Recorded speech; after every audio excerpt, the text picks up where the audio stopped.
Akhirnya warga datang ke tempat saya, Pak, semalam Bapak tuh piaraan keluar. Karena saya sudah tidak mampu untuk ngerawatin untuk ngempaninnya, terpaksa udah saya jual.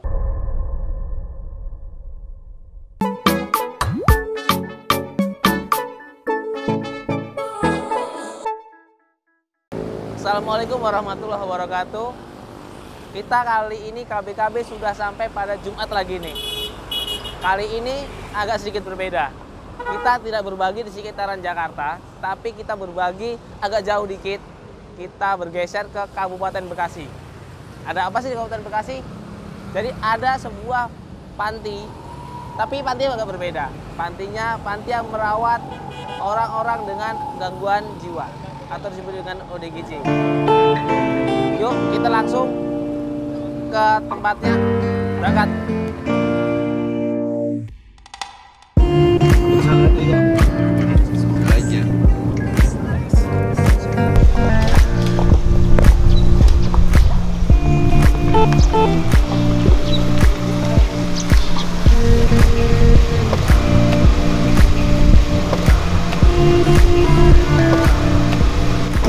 Saat ini kita berada di Yayasan Al-Fajr Besri. Yayasan ini mengelola atau mengasuh para ODGJ. Yuk langsung kita ketemu Pak Haji, tapi sebelumnya kita perhatikan protokol kesehatan dulu. Yuk.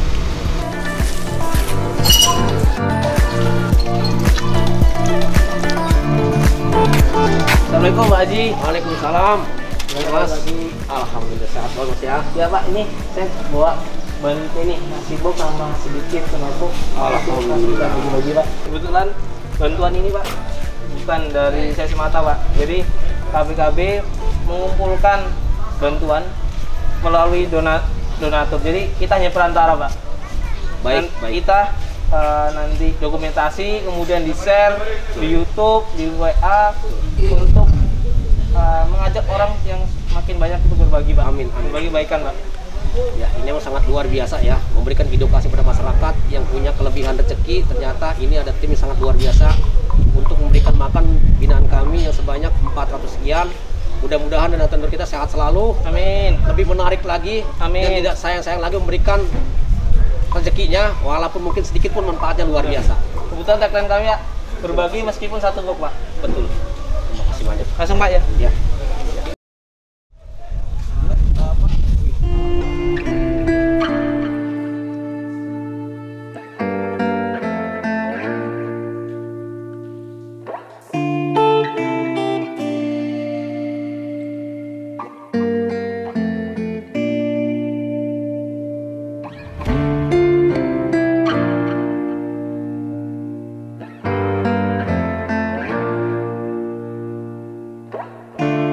Udah pada makan belum ini? Semoga kita sehat selalu ya. Sehat selalu, tambah berkah banyak rezekinya. Saya mengucapkan terima kasih yang sebesar-besarnya. Saya terima kasih dan kita sehat selalu ya.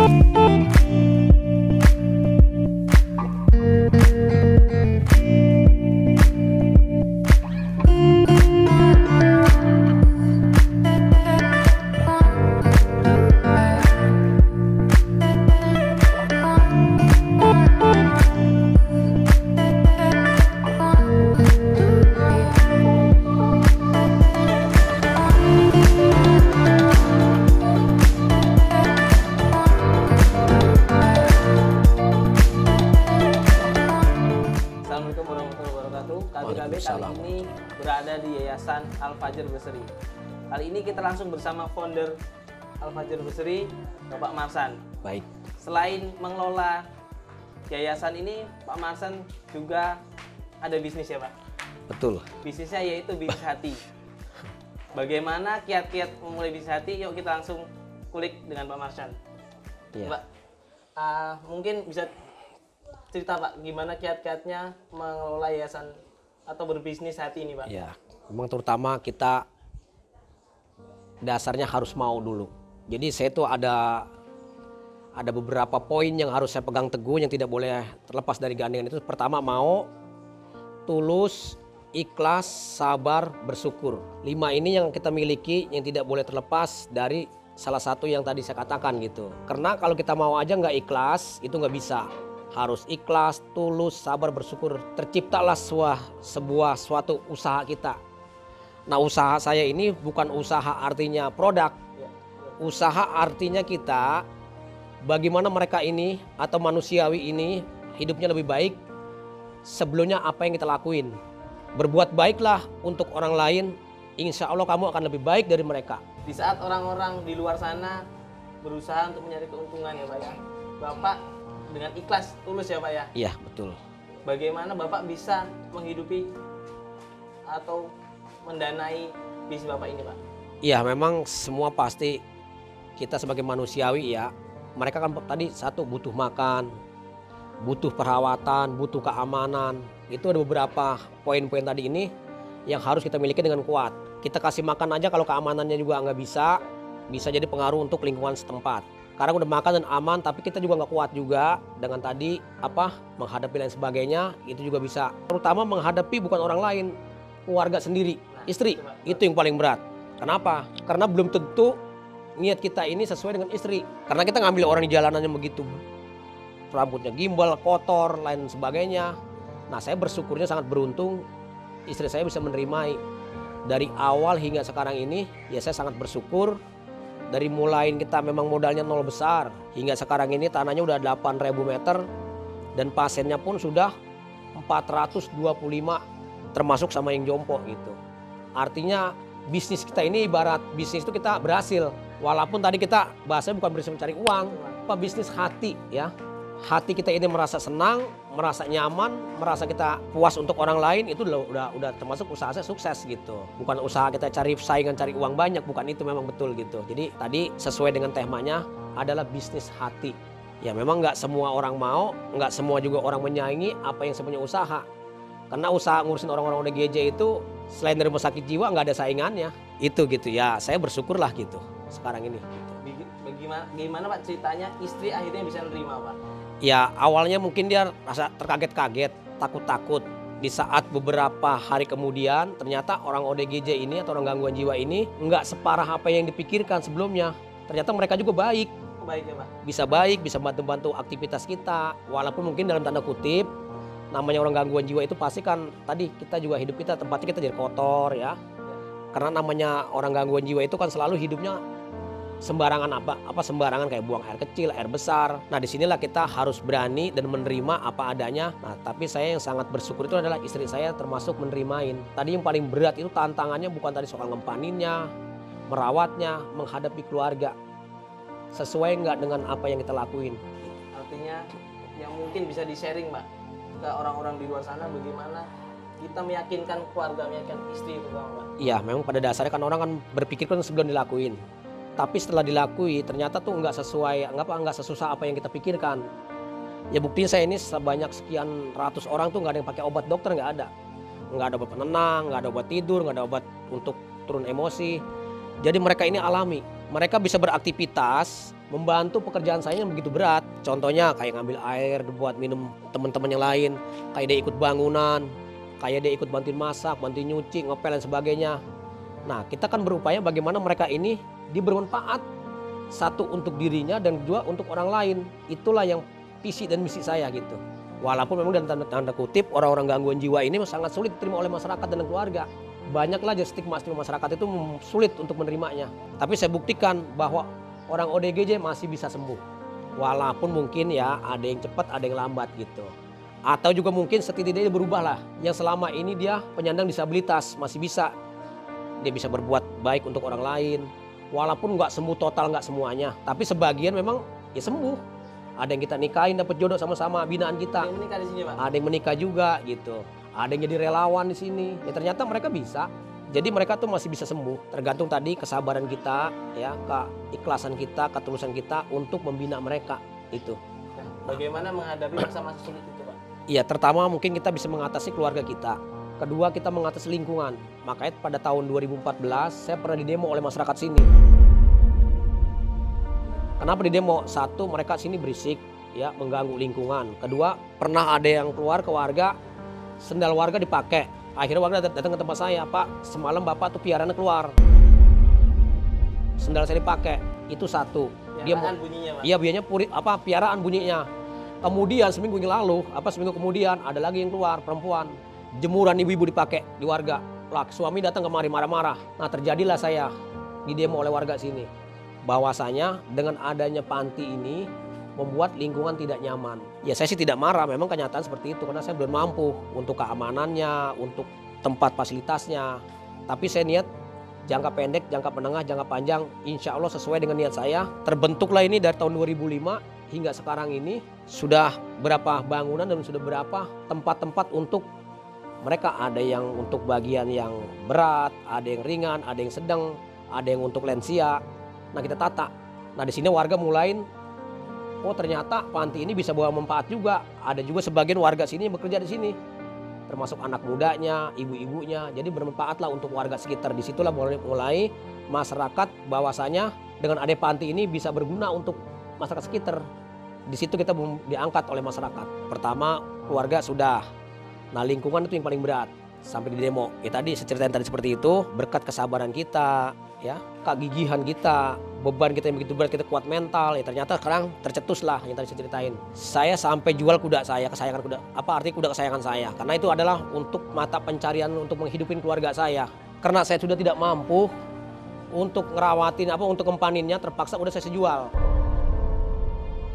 Kata istri apa saya ngomong, ini kuda kita jual nih, karena kita ngambil beras tukang warung udah nggak dapat.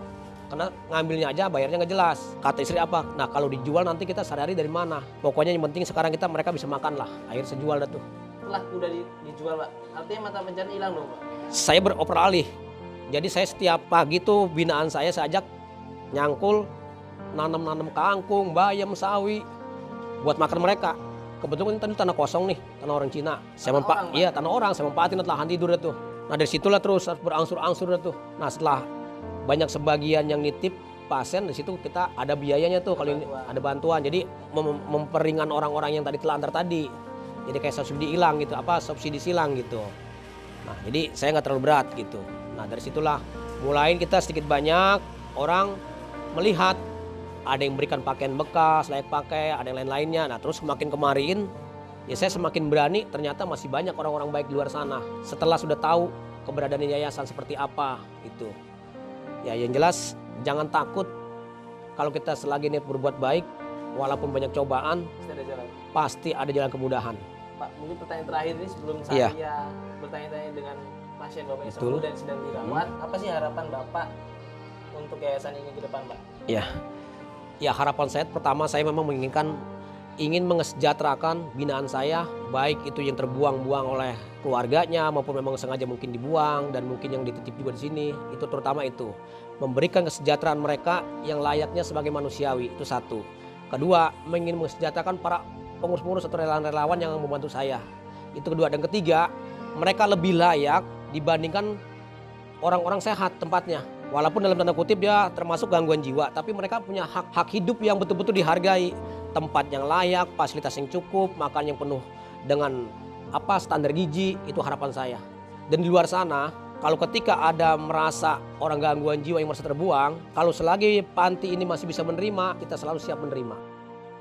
Bawa sini ya Pak ya? Bawa sini. Kalau tempatnya masih bisa, makanya saya butuh bagaimana kita memperluas lahan, kita perluas. Karena semakin ke depannya kayaknya nih orang-orang ODGJ bukan semakin berkurang, semakin bertambah terus. Kemarin tuh ada yang dikirim saya dari Serpong tuh ya, baru habis lahir seminggu dibawa ke sini. Ada juga bapak-bapak dibuang tuh di Serpong juga tuh, di Tangerang, oleh keluarganya dibawa ke sini juga. Nah jadi mereka-mereka inilah yang kita ingin sejahterakan, hidupnya layak, manusiawi, itulah harapan saya. Kedua tadi yang tadi saya bilang, mensejahterakan para pengurus-pengurus, baik itu relawan, itulah harapan saya. Dan ketiga tadi, tempatnya lebih layak orang-orang sehat, walaupun dia dalam tanda kutip mengalami gangguan jiwa. Karena dia biar bagaimanapun punya hak hidup secara manusiawi, itu dari saya gitu. Terima kasih waktunya Pak, cerita-ceritanya. Mungkin saya langsung pengen lihat ngobrol-ngobrol dengan binaannya Pak. Silakan Mas, nanti tanya-tanya aja dengan mereka. Dan saya juga terima kasih banyak atas kehadirannya. Semoga menjadi inspiratif orang banyak. Amin. Harapan saya ke depan khususnya yang tadi kita usaha hati ini bisa dirasakan oleh orang banyak juga. Itu ya, terima kasih dari saya. Mudah-mudahan kita selalu sehat walaupun dalam tanda kutip ada COVID tetap sehat. Dan saya mendoakan donatur-donatur saya yang sudah berbagi rezekinya, waktunya, tenaganya, semoga sehat selalu. Tanpa donatur saya tidak bisa berbuat apa-apa. Itu dari saya. Salah satu ini bidang saya masih baru nih. Ini namanya siapa Mas? Namanya Mas? Handoko. Halo Mas. Nah, ini Halo Mas Handoko. kamu sini udah berapa hari? 12 hari. Dari tanggal 27 Desember. Nah, kamu waktu itu kan dijemput dari sini ya? Dari rumah. Iya, Dari dari rumah. rumah dijemput. Ya, artinya jemput dari sini jemputnya ke rumah. Iya. Itu kenapa? Iya. Sampai PR datang kemari sama polisi datang ke tempat saya. Memang kamu udah seperti apa? Apa marah-marah atau gimana gitu? Ya marah-marah ya, frustasi ya, mau bunuh diri ya. Oh, Kenapa itu Mas? Ya, Boleh tahu frustasi ceritanya? sih. frustasi. Nah, kalau itu ya nggak bisa diceritain. Iya, iya betul. Frustasi ya. Nah, dia frustasi. Nyampe bakar jasa juga. Bakar jasa. Ya pokoknya banyak deh yang dibakar terus. Kaca saya tunjuk-tunjukin, tembok, lemari. Nah, Saya sekarang pukul-pukulin. Handoko sini ya. Kamu ditaruh sini menyesal nggak? Ditaruh di Alpajar menyesal nggak? Ya enggak sih. Enggak, bersyukur. Ya soalnya kan di sini juga apa? Ngurangin emosi saya terus ya lebih banyak kesibukan juga. Iya. Perasaannya gimana Mas di sini Mas? Kalau perasaan sih ya setidaknya saya apa bersyukur banget karena apa senang lah apa mengurangi emosi saya terus niat bunuh diri saya hilang. Hilang Mas. Ya saya kan Alhamdulillah. saya iseng-iseng nanya yang lain walaupun yang lain apa kadang udah banyak yang nggak nyambung, saya iseng-iseng nanya lu mau bunuh diri nggak gini-gini, tanya enggak dan mereka aja yang begitu aja Lebih parah di Mas ini. daripada saya aja nggak mau. Apalagi Kok saya. iya Nah, itu kelebihan di situ ya. iya. Nah, terus saya tanya lagi. Kamu nanti setelah pulang dari sini apa harapannya untuk niatmu kerja apa di rumah atau seperti apa gitu setelah pulang dari sini? Ya paling pertama minta maaf sama orang tua dulu. Luar biasa itu paling Terus penting. ya terus setelah minta maaf ya paling ngebantu ibu lagi. Kalau nyari kerja sih kayaknya enggak, lebih milih usaha sendiri lagi. Usaha sendiri ya Mas.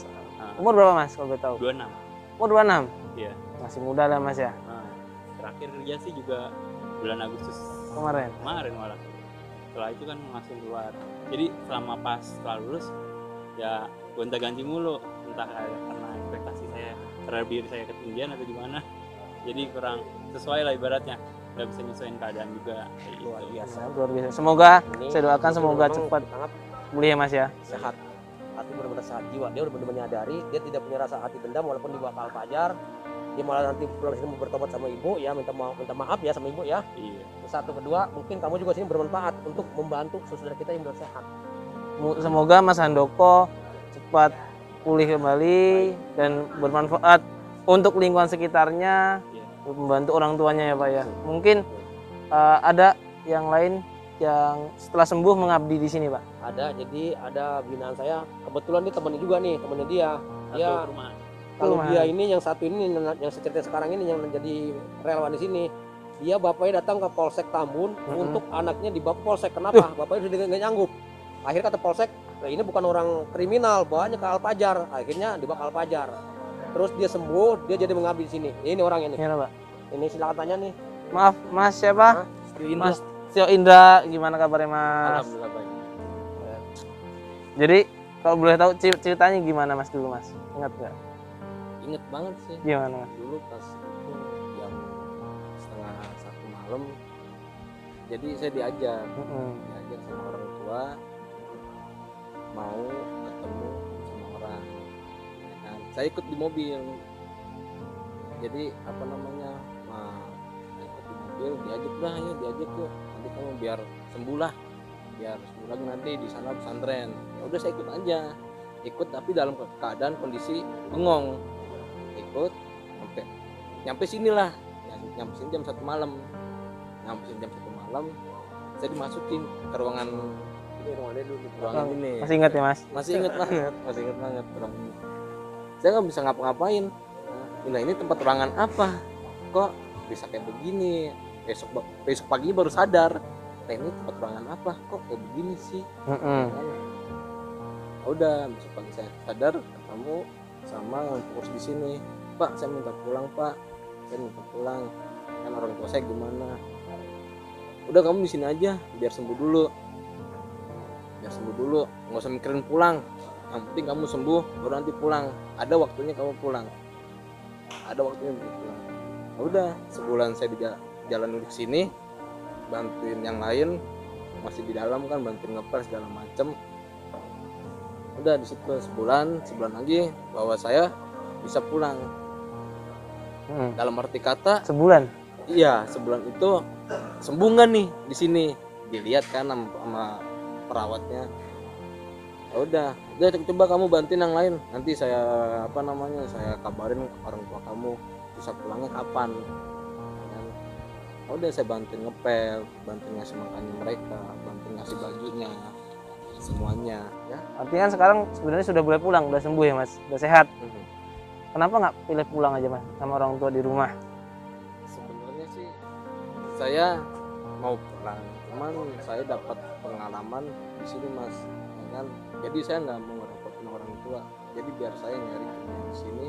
Saya udah pernah mengalamin ya kan, yang buat saya di sini tuh pendamping saya, perawat saya, Bang Len terutama sama Pak Haji.